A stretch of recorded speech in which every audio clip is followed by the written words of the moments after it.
Olá, pessoal. É, eu me chamo Andrei e hoje irei falar sobre a Guerra Fria nesse vídeo. Bom, a Guerra Fria ela foi um período que durou 46 anos, né? Na história, os acontecimentos eles não ocorrem de forma isolada.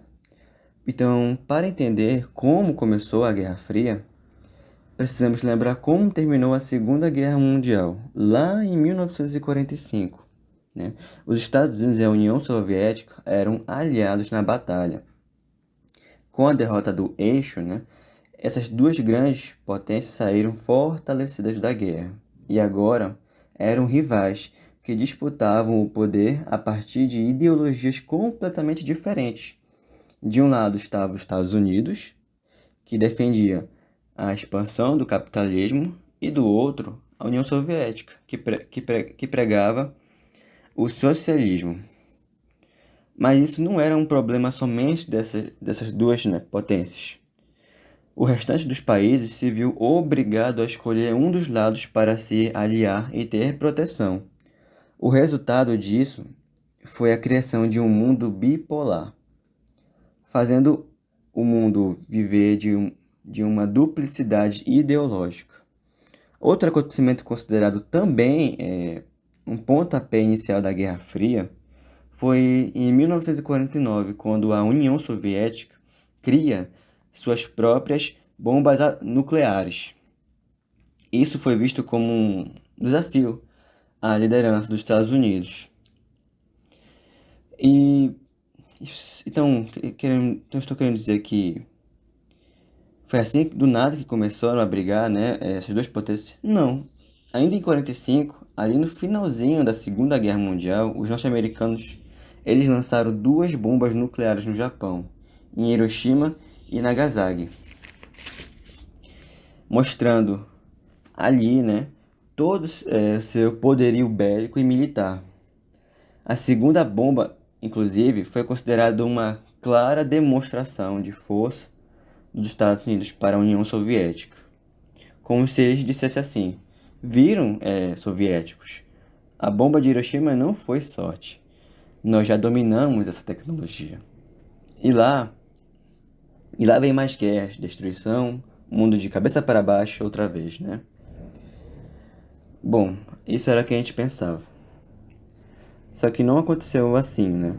Acontece que nos Estados Unidos, na União Soviética, eles e a União Soviética eles nunca se enfrentavam diretamente, de fato. E por isso que o nome é Guerra Fria, porque entre essas duas potências nunca houve um combate face a face. E é importante entender que o que rolava era uma disputa ideológica em que o tempo todo os Estados Unidos se mostrava melhor que a União Soviética. E o tempo todo também a União Soviética se mostrava melhor que os Estados Unidos, né? É uma disputa geral, em que toda ação de uma dessas nações desencadeia uma reação na outra, né? Os Estados Unidos chegavam a criaram, né, o Plano Marshall, para ajudar economicamente a economia, né, dos países aliados europeus, que ficaram desestabilizados depois da Segunda Guerra Mundial. Em resposta disso, a União Soviética fundou o Conselho para Assistência Econômica Mútua, o Comecon, para restaurar economicamente os países do leste europeu, que também sofreram com a Segunda Guerra, né? O mesmo com a criação da OTAN, uma organização militar para defender os países capitalistas, lutando contra a expansão do comunismo e retalhando qualquer possível ataque soviético contra seus países membros, ok? Como reação disso, a União Soviética aparece com o Pacto de Varsóvia, apoiado pelos países do bloco socialista e que tinha os mesmos moldes seu rival. E através dessas instituições que percebemos claramente a formação dos dois blocos que nós estamos lá no início, o bloco capitalista e o bloco socialista.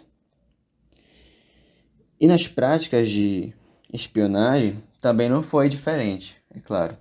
Nos Estados Unidos, apareceram com a campanha de inteligência americana, conhecida como a CIA, e os soviéticos com o Comitê de Segurança do Estado, Serviço de Investigação da União Soviética, em que a sigla em russo é KGB. E isso não é tudo. Foram mais de 40 anos de pura tensão em todo o mundo.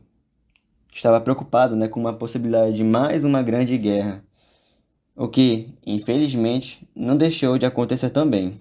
Porém, mesmo não das mesmas proporções, né, que as duas guerras anteriores, né, a primeira e a segunda, que já falamos mais sobre isso. Os pontos-chave da Guerra Fria que precisamos saber são a corrida armamentista, corrida espacial e a crise dos mísseis de Cuba. Ainda na onda de mostrar, né, de quem é o melhor, quem é melhor que quem, os dois países começaram a produzir arsenal bélico, que é tecnologia voltada à guerra, com o objetivo de se afirmar como maior potência global. Isso foi o que chamamos de corrida armamentista, o que gerou um perigo de uma possível guerra nuclear em todo o mundo. Obviamente, por isso, a famosa definição de uma paz impossível, porém uma guerra improvável. Que uma guerra entre eles poderia, né, destruir o mundo inteiro. Além dessas questões de armamento, os Estados Unidos e a União Soviética disputavam quem chegava primeiro ao espaço, criando a corrida espacial. Em 1957, os soviéticos lançaram o primeiro satélite artificial, o Sputnik. Depois, em 1960, o primeiro foguete tripulado com um ser vivo, em 1960. E no ano seguinte, em 1961, o primeiro voo espacial tripulado por uma pessoa, né? Yuri Gagarin. Mas aí, os Estados Unidos chegam e mandam o primeiro homem para a Lua, Neil Armstrong, em 1969, levando a corrida espacial ao seu ápice, né? Lembra que esse período entre as duas superpotências era de pura tensão, né? Era uma pura tensão que corria entre as duas potências. O momento mais tenso mesmo entre essas duas potências foi na crise dos mísseis em Cuba, que aconteceu, é claro, né, em Cuba. A União Soviética montou uma base militar na ilha cubana, com a intenção de um possível ataque aos Estados Unidos. E essa base de mísseis em Cuba causou uma tensão que durou 13 dias. Os 13 dias que abalaram o mundo, né? Isso ficou conhecido dessa maneira. Isso tudo é considerado até hoje como um momento, né, de muita tensão da Guerra Fria, que foi contornada com negociações entre o presidente Kennedy e Nikita. O prêmio soviético, né? Felizmente nada aconteceu. Os Estados Unidos retiraram a sua base da Turquia e a União Soviética também tirou a sua base de Cuba. Apesar dos não terem guerreado diretamente, como já falamos, mas os Estados Unidos e a União Soviética alimentaram, né, vários conflitos pelo mundo. Eles se enfrentavam dentro dessas outras guerras, como a Guerra das Coreias e na Guerra do Vietnã.